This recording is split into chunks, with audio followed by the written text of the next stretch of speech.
Wednesday night and 7 o'clock. Time for another Old and Golden radio show. Brought to you tonight by WHAM as part of our continuing observance of our golden anniversary year. Going around making all sorts of surveys about the habits of the American male and female. If they ever questioned Pam and Jerry North, they'd learn something that would make their hair stand on end. For instance, in the morning, Jerry prefers regaining consciousness by degrees. But Pam, on the other hand, hold on to your pencil, Dr. Kinsey. Pam is as gay, fresh, and romantic as a lark. I'm in love, I'm in love, I'm in love, I'm in love, I'm in love with a wonderful guy. Da-da-da. Pamela, you are not Mary Martin, and I am not Ezio Pinza. So will you do me a favor? Don't be so gay until I've had my first cup of coffee. Anything, my sweet. Oh, I'm sorry. You're male, dear. Now drink your coffee. I'm in love, I'm in love. Pam, please. Here's a letter for you. Maybe you'd like to read it, dear, while I have my coffee. Oh, thanks, sir. Dear Mrs. North, you don't know me, but I'm the type of woman who believes in calling a spade a spade. And ours is Jerry. Who's it from, dear? My mother, you beast. What did I say? Oh, nothing. Gerald met me at the Rumba Taxi Dance Hall where I'm trying to make an honest buck as a dime a dance hostess. After 20 cents worth with Jerry, I know it's love and it's mutual. What'd your mother write, dear? She's taken up the rumba, you... I think you and I ought to sit down and discuss it like civilized people so that we can dispense with Jerry to our mutual satisfaction. Yours sincerely, Honey Jones. Well, let me see the letter. Oh, no, you don't. Where are you going? Do I ask you where you've been? Will you tell me you're working late at the office? Pam, where are you going? I made you going home to Mother. Pam, come back here. Is that you, darling? No, it's me, sweetheart. Your missus just took the elevator. I'm glad for the chance of having you all to myself. Who are you? Tony Jones. You recognize the name? No, and what do you mean coming... Does honey mean anything to you? I never touched the stuff. You call honey stuff, wise guy. She's my wife. Listen, my name is Jerry North. North. I know. Bad enough, my wife working in a taxi dance hall. But I ain't gonna stand for customers getting fresh with her. That I ain't gonna stand for. I tell you, Mr. Jones, I've never... Shut up and listen. If I find out that you've been seeing her again, I'll kill you with my own bare hands. Now stand up. What for? Because I want to knock you down.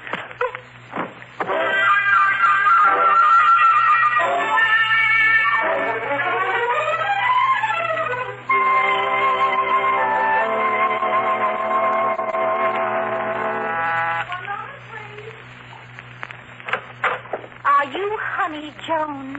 That's the name on the door, isn't it? Your name's going to be Mud when I get through with you. Oh, you must be Mrs. North. Won't you come in, dear? Don't you dear me, you Jezebel. The name's Honey. Come on in. Oh, I'm kind of disappointed that Jerry didn't come along with you. Why? So you could both laugh in my face? Oh, you've been seeing too many movies. Listen, why'd you call him up in town to come over? So we can talk it over cozy like. Oh, no. After all he's done, seeing you when he says he's working late. Now, wait, Mrs. North. I might as well tell you. Your husband and I, we don't mean a thing to each other. It's all a joke. Oh, that's a likely story. Honest. I've been writing a book about my experiences. It's a great book. Oh, that's an old line if I ever heard one. Come up and see my manuscript sometime. That's the truth, Mrs. North. I've been trying to see Mr. North at his office, but I couldn't get past his secretary. Oh, that's why I wrote you that letter. I was sure it would bring you and Mr. North a running. Then I'd be able to give him my manuscript. It's a wonderful story, all about my experiences. Wait, I got it right here in my desk. Right? Was right here. Oh, it was. I tell you, it was. I'm sure I had it. Sure. Gone. Someone's stolen it. Oh, what am I going to do? Well, that's easy. Make up another story. Fool, get out of here. I've got to find out who took it. Stop acting with me, honey. Does this convince you that I'm not acting, Mrs. North? You can put away that gun, honey. I'm going.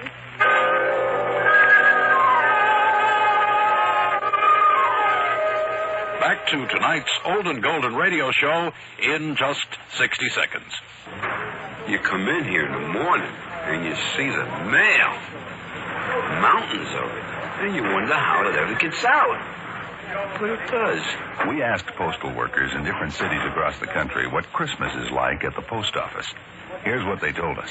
Mountains of mail. You can't even see it over it around it. You push a little harder, you try harder, and you get as much out as you possibly can.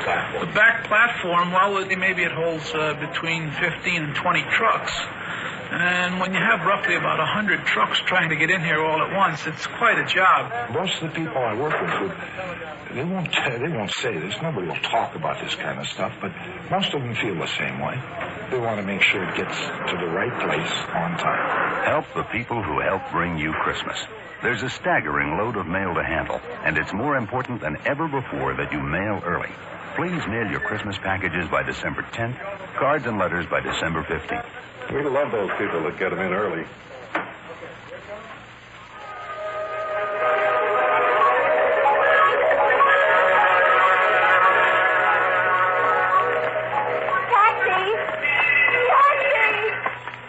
Hop in, lady. Where to? Home. All right. How many guesses do I get? Maybe she's telling the truth. Oh. And then well, go ahead. What are you standing here for? Take me home. No. No, hold it. What's the matter? That's my husband. He's going into the building. Oh, take me away from here. Well, will you tell me for the last time where your home is? Who said anything about taking me home? Take me to police headquarters.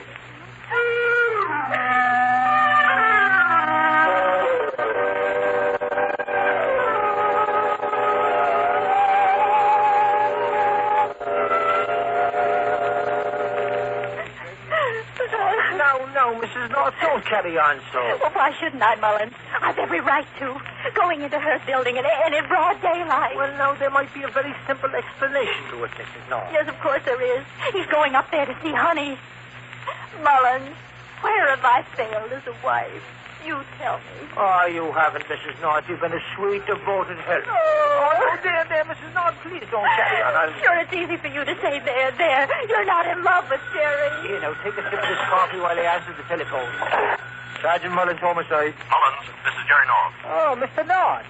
It's your husband, Mrs. North. Oh, let me at that. Hold on now, Mrs. North. You'll get your chance. Well, Mr. North, you ought to be ashamed of yourself. A fine little woman like Mrs. North, you won't tell about her. Mullins, listen to me.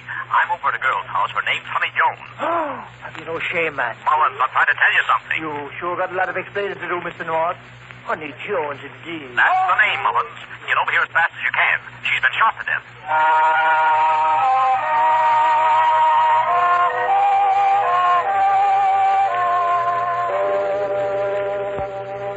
That's all there is to tell, Mullins. After that gorilla Tony slugged me, I wanted to find out what it was all about. I looked up Honey's name, came here, and found her lying across a bed. Tell us the truth, Jerry. We'll stick by you. I'm a woman, the woman you once loved. I'll forgive you. Oh, for goodness sake, Pam, stop behaving like Joan Crawford. Well, it all seems to tie together with what you told us about that book business, Mrs. North. Oh, I hope for Jerry's sake that you're right, Mullins. Oh, Mrs. North, I might as well tell you now. Mr. North is a darling boy, and so far as I'm concerned, it's not under suspicion at all. Oh, Jerry, darling, I'm so happy for you. Now she's Betty Davis. Now, if this Tony fellow was out avenging his wife's dubious honor, I wonder where we could find him then, friend. The Rumba Taxi Dance Hall. Mullins, if I could get a job as a hostess at the Rumba Dance Palace, I might be able to get some information from the other girls as to where we could find Honey's husband. I absolutely forbid it. Let the police worry about the murderer. 10 cents to dance, big boy. Come on, handsome. Buy the little girl a fistful of tickets. Now, Pam. Good idea, Mrs. North. I absolutely forbid my wife to enter one of those places. Forget your wife, big boy. You're talking to Cuddles now. She'll make you forget.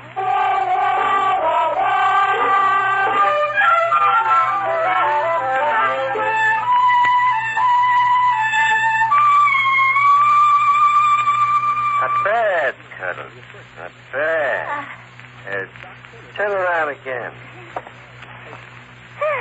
Well, do I get the job, Mr. Snark? The girls all call me Eric. Hey, you fill out that evening gown pretty good. Thank you, kind sir. Come here, baby. Let's try a little dance together. There's no music. Who needs it? We can make beautiful music together. Oh, you fresh. Oh, the little girl is blushing. Well, you loosen up later. Now, look, baby, let me give you a couple of pointers. First of all, keep your eyes and ears open. What do you mean? When a guy's dancing with you, just let him talk. And remember what he says. What guy? Any guy, Cuddles. You never know what you can learn about a guy. What's the old expression? Knowledge is power? I think I understand, Eric. You and I will get along, baby. Feel free to come into my office anytime and we can talk. I'll do that thing. Honey said you were a regular guy.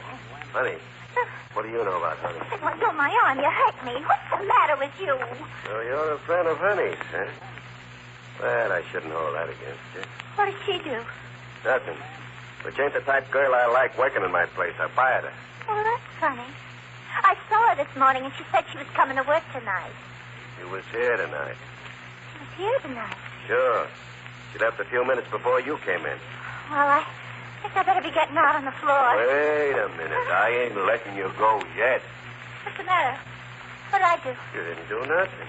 I just want you to have a drink. Oh, I keep my good stuff under lock and key. I see. What's that? Scotch. No, that blue-covered thing. It's nothing. Looks like a book somebody's been writing. You a writer, Eric? Have your drink. Some of my best friends are writers. Good luck, Cuddles. Honey once told me she was writing... Take it down and get out of here. Well, you only live once. Yeah. Just remember that, Cuddles. Just remember that.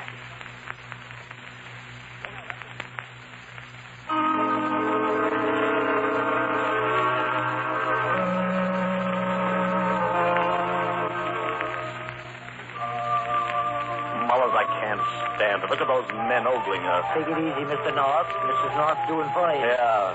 I've got a hunch we'll find the murderer here yet. This is easier than finding out things by setting the suspects up against the wall. At least we know now where Honey's manuscript is. Well, why don't we arrest this Eric character and get it over with? He lied when he told Pam Honey was here tonight. Be patient. We will, Mr. North. I really believe you're enjoying this. Oh, now don't be silly, Mr. North. It's all in the light of duty. Can't tell what will turn up. My, what lovely girl. Huh?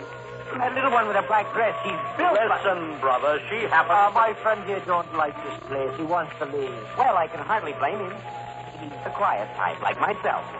This is the first time I've been up here.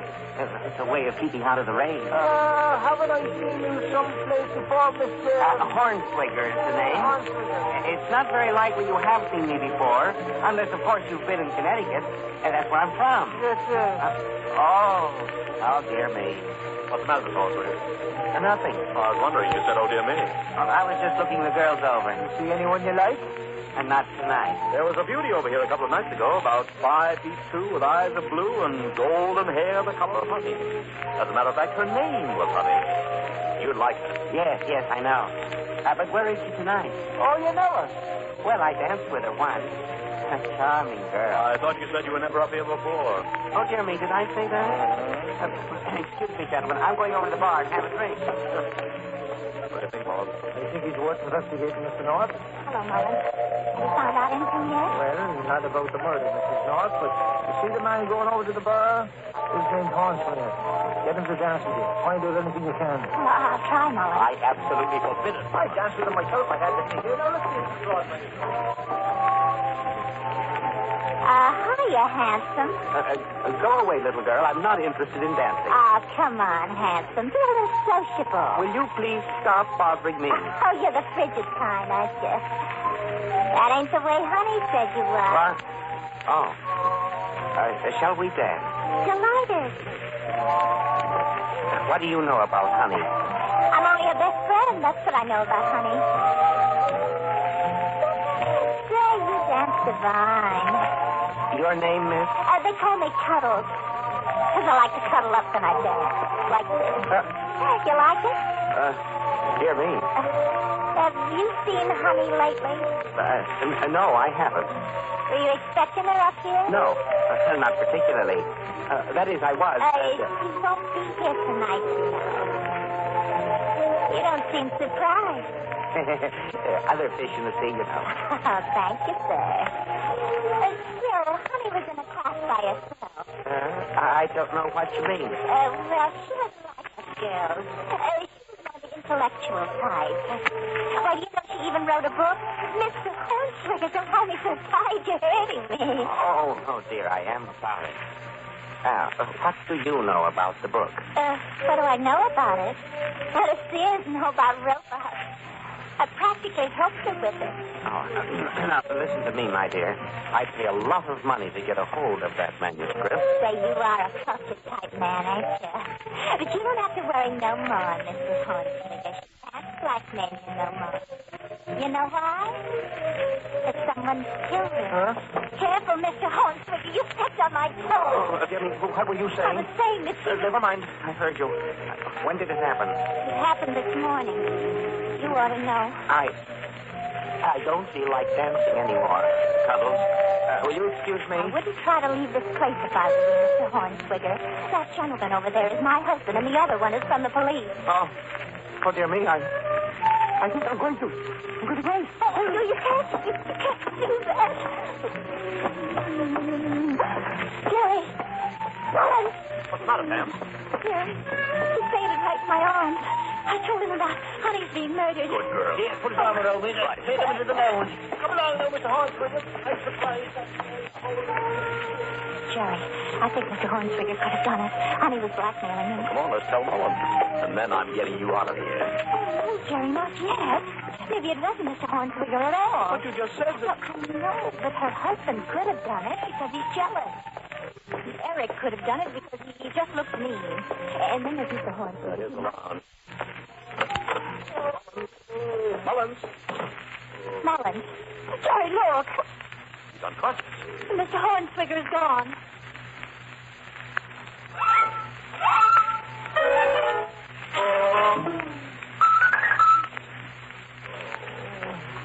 Are you all right, Mullins? Of course I'm not all right. What a deceitful little man. Wait till I get my hands on him. What happened, Mullins? I laid him down on the couch and turned him back to get him a glass of water, and he must have slugged me. Oh, the shame of it was run like that. Hey, Mullins, where are you going? Outside, I'm going to find out if anyone saw me. Oh, poor Mullins. Jerry, look, the window's open. There's a ledge running all around the building. Let's see where it leads to, darling. It may lead us to the murderer. It's going to lead us into trouble. Hey, Pam, get off that ledge. Jerry, there's a window about 10 feet to the right of me. All right, steady now. I'll go with you. Makes me dizzy if I look down. For goodness sake, don't look. Walk slowly and hug the side of the building. The way you hug your dance customers all night. This is no time for you to be jealous. Oh, be quiet, darling. Come to the window. Maybe somebody in that room. Jerry, it's Eric's office. And there is somebody in there. There's Mr. Hornswigger stretched out on the rug. You don't think he's dead yet? I think we'll be if we stay on this ledge much longer. Let's see if this window will open. Good. Up in there. Easy, Jerry. He's flat on Mr. Hornswigger's head. He's still breathing. What's the idea of coming into my office? Oh, Eric. Who are you, mister? I'll tell you who I am. He's a customer, Eric. My office is off limits to customers. Now beat it. Not until we call the police. There's a telephone on his desk, Pam. I thought the name was Cuddles. That's enough of that. She's my wife, Mr. Snark, and my name's North. I thought there was something phony about you, Cuddles. Who are you and what do you want? We don't want very much, Mr. Snark. All we want is to find out who murdered Honey and why you did it. Oh, ain't you the cute one? The manuscript is in that desk, Jerry. Well, we'll take a little look. No, you won't, mister. Not even a peek. I ain't running no circulating library. But I am going to turn this office into a shooting gallery if you don't stand where you are. Careful, he's got a gun. I'm hardly breathing. I can put a stop to that, too. Who's that other guy that was with you, mister? That's the police. The police? You really fouled me up. Now I lose my license. All right, you can relax, North. I'm putting the gun away. I thought I could keep it quiet, but it's too late now. You can get on that phone and call the police. You mean you're confessing? What kind of a jerk do you take me for? I didn't do it. You stole her manuscript from her. Sure. I wanted to read it. I find out she's running a little blackmail racket on the side. I told her if she didn't cut it out, I'd mess her up real good. I got to protect my customers. You've got a novel way of protecting your customers, Mr. Snark. Oh, you mean Hornswig? Uh-huh. So what would you do, Mr. North, if some wild-eyed little jerk comes jumping through your window and accuses you of blackmailing? Who's there? Mr. Sergeant Mullins. Come in, Mullins. Tony. Mighty glad to see you. Who is he, Jerry? Honey's husband. He's the one who hit me. I remember when I was in high school, Eric, we used to sing a song. There was something about the punishment fitting the crime. You played around with Honey, Mr. North, so I hit you. But you, Eric, you murdered her. So what you're getting is going to fit the crime perfect. You're crazy, Tony. I didn't do it. Put down that gun. Stop it, Jerry. Listen, Tony. Now, you listen, Mr. North. Listen to the noise a gun makes when it kills a rat. The conclusion of tonight's Old and Golden radio show after this message. We ain't gonna let nothing beat us. As long as you can move, you're gonna do something. Her name is Mrs. Sims. She lives in Washington, D.C. And she's beautiful. That stove has been there for years and years and years. This is our neighborhood stove. And it has never had grass. Last year, I put grass down in front of that stove. The biggest step to making 1,000 miles is the first step. And a pretty storefront, I said, well, if you get the storefront pretty, I said, we can say one thing. We had a pretty store in the neighborhood. One store. That is what we call progress.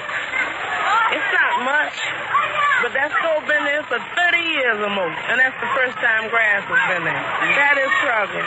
If a person could benefit one block a year, at the end of 5 or 10 years, you would have accomplished a whole neighborhood. A campaign for human development by the United States Catholic Conference.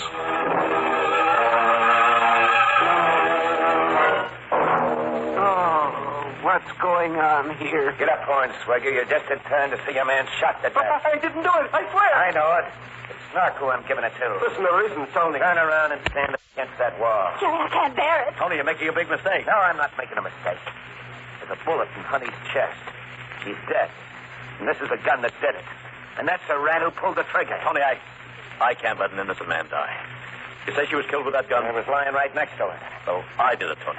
Jerry, you didn't. I'm sorry, Pam. She was a devil. I couldn't get her out of my blood. I couldn't stand the thought of anyone else having it. I don't believe a word of it. You're strong to save this jerk's life. Am I? Well, look in the magazine of the gun. You'll see 2 bullets still in there.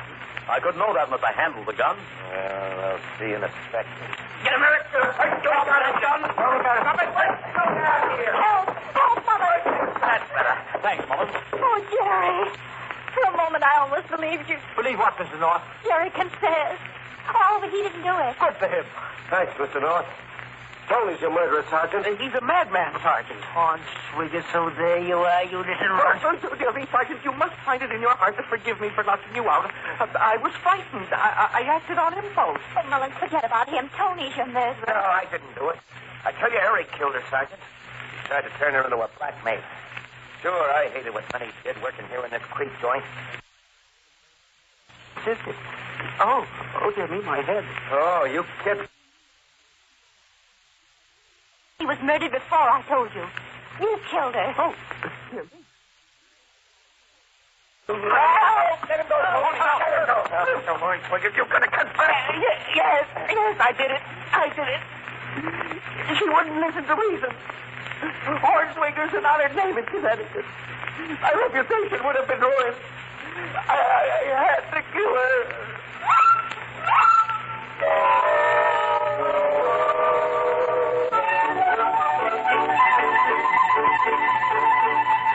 How are you feeling this morning, darling? The usual. I'm in love. I'm in love. Pam, I told you I was feeling the usual. Will you cut it out at least until I've had my first cup of coffee? Oh, did you have a hard night at the office? Yes, I worked long hard. Oh, poor dear. By the way, when I hung your suit up this morning, darling, I found these tickets in your pocket. Tickets? Yes, from the Rue de la Paix dance hall. Oh, really? I wonder how they could have gotten there. I'll give you just 2 seconds to think up a good excuse. Well, as a matter of fact, Pam, really, I was going to tell you about it. Mullins asked me to go up with him. He wanted to do a little investigation about the blackmail business, and I helped him. I mean, I really didn't enjoy it a minute of it, Pam. You know, those hot, stuffy dance halls. Oh, it was quite a chore, those dark lights in my eyes. Tonight's Old and Golden radio show was brought to you by WHAM as part of our continuing observance of our golden anniversary year. We hope you enjoyed it and that you'll tune in next week for another nugget from the golden age of broadcasting.